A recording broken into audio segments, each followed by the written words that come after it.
Hey everybody, it's John Hope Bryant, founder, chairman, and chief executive officer of Operation Hope, as well as the CEO and founder of Bryant Ventures. Talking about life lessons. If you're joining this conversation this morning, and I think I've got the bugs worked out as far as the notifications. I think I've got them back on. I'll know in a minute. If you're joining, if you're seeing that I'm online, you can join the conversation. Any of your comments below, I'll respond instantly. If you don't join us, because I don't have the notifications on, and you'll see the video later. So this video is about life lessons. Lesson number one, my first job, my first business. So my first job was to love myself. My mother told me, Juanita Smith, that she loved me every day of my life. There's nothing more powerful than a child being told that they are loved. Nothing more powerful than a child being told that they are loved. My mother, Juanita Smith, made that job her business and gave me that love and that nurturing every day of my life. My dad owned his own business for 54 years, so I had a sense of, yes, I can. So I was really blessed as a kid. That's where I got the quote. There's a difference between being broke and being poor. Being broke is economic, but being poor is a disabling frame of mind, a depressed condition of your spirit, and you must vow never to be poor again.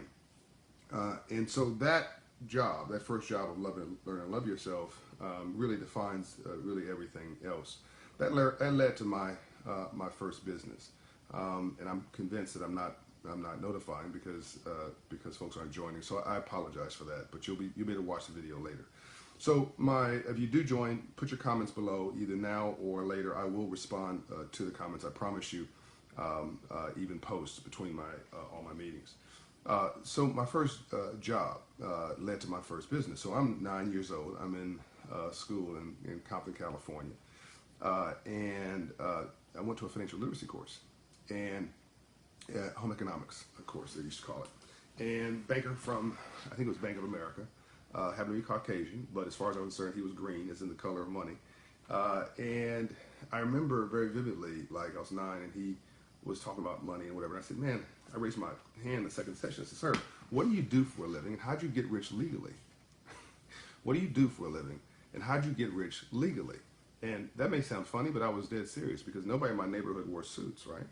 And so he said, I'm a banker and I finance entrepreneurs. I said, look, I don't know what an entrepreneur is, but I'm going to be one. If you're financing them, I'm going to be one, right? And it started everything. Changed everything in my life.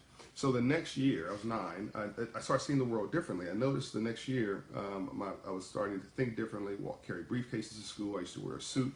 That's a whole other story. To school, and I noticed that the liquor store in my neighborhood sold candy. Really strange. Liquor store sold candy. By the way, this T-shirt talks about your dedication to you and your work. You never are off duty being yourself ever. I want to thank Rachel Dow for inspiring this shirt. This is my chief of staff for 23 years. You're never off duty being yourself. And so this liquor store, Mr. Max Liquor Store, went to the guy and I said, sir, you're selling the wrong kind of candy. He said, go away, little boy. I've got a college degree. I know what I'm doing. I said, well, that's nice. I've got cavities. I'm 9. Like, at this point, I was going to 10. I know what kind of candy you should be selling. He's selling the wrong kind of candy. So finally, he hired me he hired me to shut me up. He wanted to put me at the counter, to work at the counter. I said, I don't want to work at the counter. He said, that's the best job I've got. I don't want the best job you've got. I want the worst job you've got. I want to be a bus boy. I want to be a box boy is what it was. He said, I don't know why, but sure. I went to the back, worked as a box boy, really stocking the shelves. So I knew what he was buying, selling, how much he was selling for, wholesale price, retail price, markup, source of goods. And then I worked there for 3 weeks and I quit. And after 3 weeks, I quit. And I went home and told my mother I needed $40 to start a business. And she said, well, life is tough. You got to pay the money back. I'm not giving you anything. So I'll loan you $40. We went to Iris Food Store, and oddly enough, I serve on the board of a company today that owns Iris Food Store, the board of a company, associated companies that own Iris Food Store. Smart and Final is what it was. It was Smart and Final and Iris Food Stores that supplied his liquor store. And we got inventory, came back, put the inventory in the den of our house, neighborhood candy house we called it, and I made $300 a week. Then I found girls and lost the business and lost my mind. It was a recurring theme in my life, but it changed my life. It was my first business, and I put the liquor store out of the candy business when I was 10 years old, right? Do you know what it does to a kid's self-esteem to do that, to put the liquor store out of the candy business at 10 years old? The guy had a college degree, he had a successful business, But he wouldn't listen, and he wouldn't reimagine himself. He wouldn't update his software, wouldn't update his business plan. I was a kid. I was a dreamer, and luckily I had those building blocks from mom and dad that set me on the right path. This is a short. All these life lessons will be short and sweet and to the point. Hopefully this one was instructive and helpful, because I'm an entrepreneur today because my mom and dad set me on the path to be an entrepreneur then. So now you know where the operational quote comes from. There's a difference between being broke and being poor.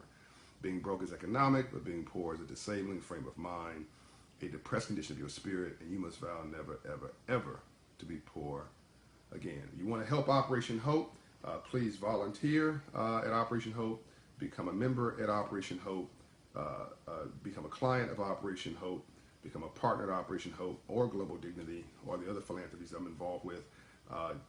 Become part of the solution. Join the civil rights movement. This movement is not in the streets so much as in the suites. All right, peace and light. Hope you enjoyed this. Make a great day. And I'm sorry that I didn't have notifications on.